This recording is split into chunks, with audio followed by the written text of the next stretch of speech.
guys, so another different video that you guys have never seen before, but as I've said before, where I do have an Etsy shop, which I will link right here. Let's just get into that. Let's skip the intro. I also have an Instagram that is dedicated to that, which is, I think, just WillowWorks. I also have a YouTube Instagram, which is Hayley_YT_Chan. Probably should change the name. And please like, comment, and subscribe. I'm trying to get to at least 100 subscribers by the end of the year, and it is October 3rd. In this video, I'm going to insert many different cryptid keychains that I'm making, and some of them are based off of stuff on Bracelet Book, which I'll link down below if you guys want to get started into friendship bracelet stuff. But not only are you making friendship bracelets, you can also make large, like, canvases, you can make keychains. Obviously that starts to get expensive. However, I think what I'm leaning into more right now is Halloween bracelets, but I'm really into cryptids right now. So I thought about making a cryptid keychain collection. I already have one posted on my Etsy shop. I will post him right here. It is Mothman. I actually have him right here. So I'm gonna keep this one to myself because Mothman is me and I am Mothman. You have this really long one that didn't turn out very well. This was also on my Etsy shop and I'm selling it for $6. It's pretty cheap because, I don't know if you can tell, but it's very crooked. So the next one that I'm making is the Fresno Nightcrawler. Super simple, super easy. If you guys know what the Fresno Nightcrawler is, again, I'll insert another picture. But I thought about making that into a keychain. And then next I think I'm gonna do Bigfoot, and then Yeti, the Flatwoods Monster, Nessie. We're gonna do simple ones that are easily recognizable. They're not gonna be long like the Strawberry Boba one, they're gonna be pretty small like the Mothman one. So that's why the Flatwoods Monster makes sense. If you guys have any suggestions on ones that I missed, because there are a ton. So I think we're gonna get started. I already looped them. This is the worst part of making the bracelet. When you guys receive these bracelets, it's going to look a little funky on the top, and that's because the loose ends need to be glued down. It's definitely has a homemade feel, and it's not made in a factory. Also, perfect weather today. It is raining outside. Beautiful. Here we go. I'm just gonna go over the basics. 9 strings. So I basically just cut 5 strings and then cut them in half. And the hard part comes in where you have to tie every single one individually to this claw hook. And then after that, you need to figure out how to glue down with fabric glue, which the one that I use is the Aleene's, not sponsored. It was pretty cheap on Amazon. Try my best to glue it down. I don't know if you're gonna be able to see that. It looks pretty bad. I might, when I'm done with the keychain, maybe go back in and glue it back down. But the reason why I'm gluing it down is so that I don't have to double knot it, which 1, looks terrible, and 2, takes forever. So all I do is 1, knot it and then glue it down so that it doesn't come undone. Now that I've tied them all up, it's time to get started. So I ended up putting my Fresno Nightcrawler design into Bracelet Book. You pretty much can just look it up by typing in the keyword Fresno Nightcrawler. It doesn't give me any money if you guys do that. It's just if you guys want to do it yourself. Of course, I am selling them, but they're not too expensive. And this one is different for everyone, but I actually like using a clipboard for my bracelets and keychains. It just makes it so much easier because all I have to do is pretty much, I'll just take the D-ring, which this is the wrong way.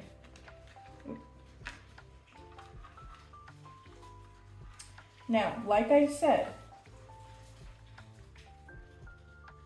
what I do is I put my designs into Bracelet Book because otherwise I'm not gonna remember what I'm supposed to be doing, and then it kind of ruins a lot for me. You could do this from memory, but I physically can't. So I'm not taking someone's design and selling it. I am making my own design and then putting it up for free for you guys to use. If you guys can hear the rain, I'm so sorry. But the next step isn't too hard. Honestly, first of all, I would make sure to make your strings a lot longer than I made them, because it's gonna be really hard for me to tie now that I did that. This guy, I only need 2 colors, black and white. Really, really, really easy. Like I said, I'm going to warn you, this is not a beginner tutorial at all. To me, it's super easy. To other people, it's definitely not. I know that a couple years ago, I probably would not have been able to do this. I started out with the simplest bracelet designs, and I slowly moved up. Again, if you've ever been to my Etsy shop, you can see probably the beginning of where I started to now. My suggestion for making bracelets in alpha designs is to have bobbins, which are these plastic pieces. It makes it so much easier and less tangled and messy. What I need to do is I need to take this string from this bobbin, and a lot of people just tape it kind of to the side. I've noticed that it's a lot easier for me to just undo this and place it right there and squish it down a bit. And that way it stays. But you don't want to pull too hard because it will come out. I will try my hardest to keep this clipboard exactly where it is. Otherwise, this is going to be a useless tutorial. So, the first thing I'm going to do, and the first thing that you do when you first start, is you're going to do a backward forward knot. Now, if you guys already know what that is, feel free to skip over this mini explanation. A backward forward knot is going to be, you take this string, you take this bobbin, you're going to make you're going to make a backwards 4. I don't know if you guys can see that, I'm trying. You're going to loop the bobbin through that to make a knot. And then what you're going to do is you're going to pull it gently so that the string doesn't come through. After this first one, you don't have to do it gently anymore. It's just so that it doesn't come out. Then you're going to do a forward knot, which is a regular 4. You're going to loop it through that way. And it's harder for me to do because I'm doing it slowly. It's way easier to do fast. So now, what you're going to do, through the rest of the strings, minus the last one, so this last one you're not going to do what I'm about to say, but through the rest of the strings you're going to do forward knot, which is doing the right side 4 twice on the string.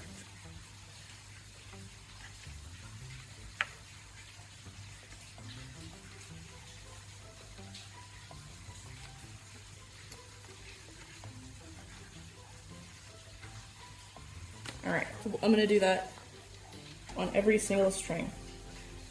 So I'm going to fast forward through this, and I will be back when I'm done.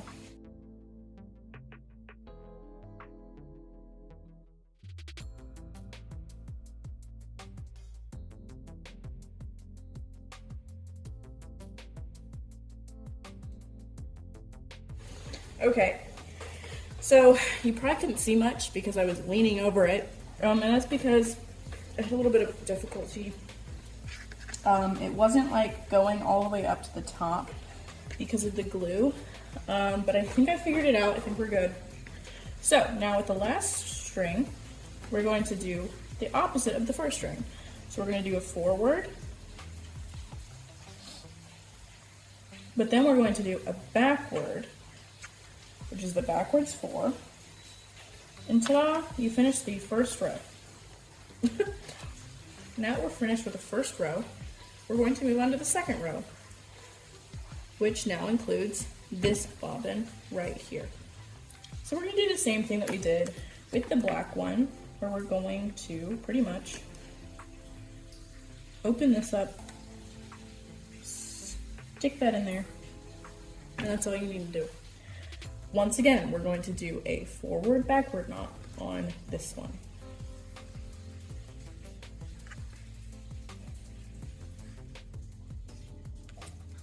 There we go. I'm just gonna make sure it's even. All right, now, instead of doing a forward knot now, we're going to do backward knot, which is pretty much just the forward knot, but backwards. I know, crazy. So you're gonna do a backward 4, and then you're gonna do another backward 4 on the same string. Now, that's all you have to do for the backward knot. But this is where it gets tricky because we're done with the black for now. So what you're going to do is you're going to take this black bobbin. I don't know if you can see, I don't know what you can see. You're gonna take this black bobbin, you're going to lift up the rest of the strings. You're going to then move it underneath and just put it to the side over there. So you want this bobbin to be underneath all of these strings that you haven't tied yet. You're gonna put these ones to the side because you don't need them. But now, that's where the white bobbin comes in. You're gonna do the same but opposite, where you're gonna take the 2 strings we've already done and you're going to put the white underneath. But then all you're gonna do is finish like you normally do. So you're gonna do a backward knot. This part's gonna be a little tricky.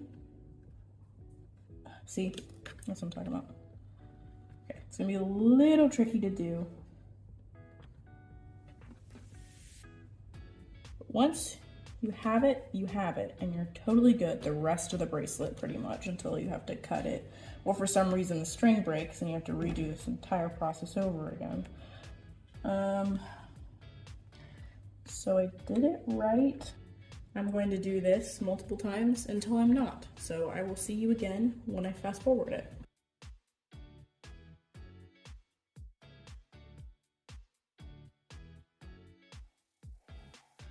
All right, I've finished. So now you're pretty much gonna do the same thing. So you're gonna move back onto the black. You're gonna take the white, put it under the 2 strings that we haven't done yet, put it over this string so you don't tangle it up. You're gonna take the black string, you're gonna pull it back under. And ta-da, now you have to do the black. So again, backward knot on this one.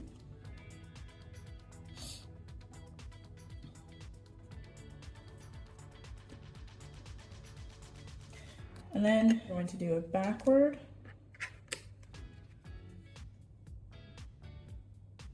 forward knot.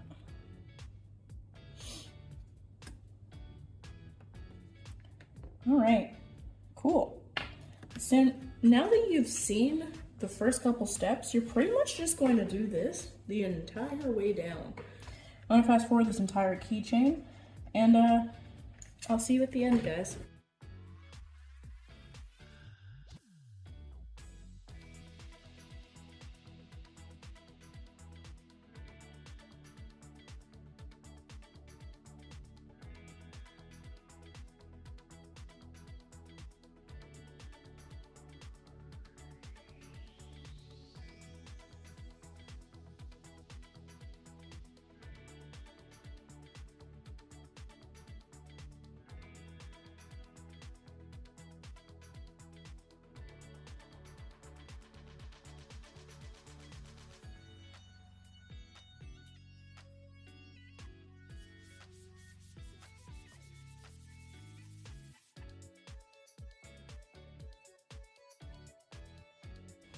I finished, and that took me a while, probably about an hour.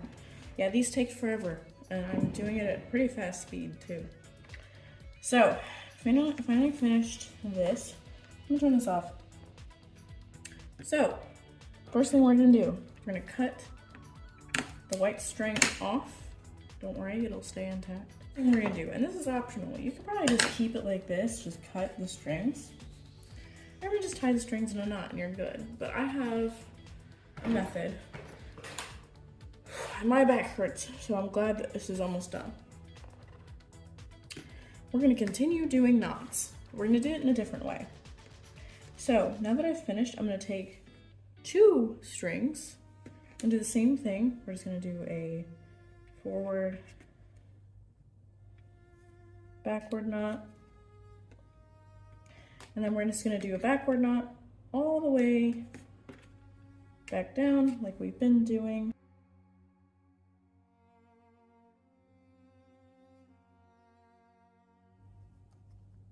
So you're gonna do backward knots all the way down until you get to the last 2 strings. So you're gonna take the last 2 strings, you're going to combine them and do a backward, forward knot. And what we're gonna do is we're gonna keep adding strings. So now we have 2 strings, we're gonna take another, just combine that.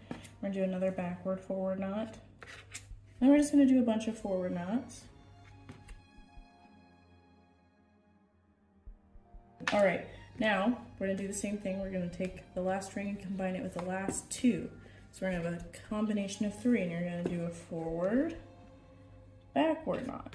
And you're literally just gonna keep doing that. So now I'm gonna have a bunch of 4.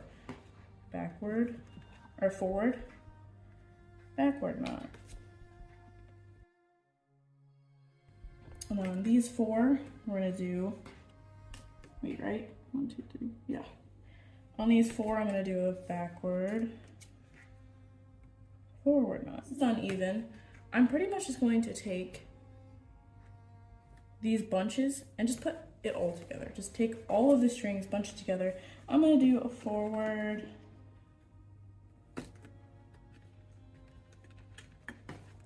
backward.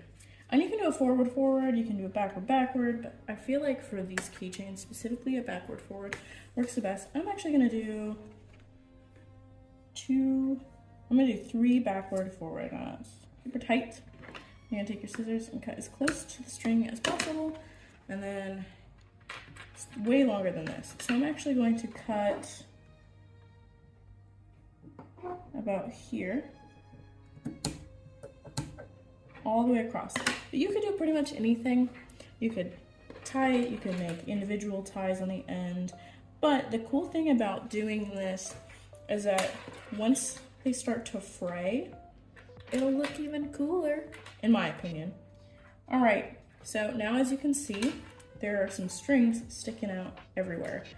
And this little guy has none. Now if you turn to the back, it looks a lot more messy. And that is because the frayed strings I had to lay down. We're gonna do the exact same thing with this one. So what we're gonna do to get that desired effect, we're going to cut as close to the bottom as possible on all of the strings. The way you do this, or the way I do it at least, is I take my no-sew glue, and it's black, so it's a lot harder to see, at least for me, because my eyes suck. And I hate wearing my glasses. Wherever the frays are, I just take a glob of glue. I'm just gonna take the fray, and the more glue you use, the better it'll work. This one will probably dry in about an hour. So we're good with that guy. This one took me, obviously, today it took me about an hour and a half, I think. Here's the little Fresno Nightcrawler, Nightwalker, whatever you want to call him. I think it turned out great. I don't understand why that's fraying like that. Pretty much just figure out how to put those down. I think my Mothman turned out the best so far. But again, go to my Etsy and you can buy this little guy if you don't want to make him yourself. He's pretty cheap. And of course, I will be coming out with more cryptids. This is a simple and easy thing to do.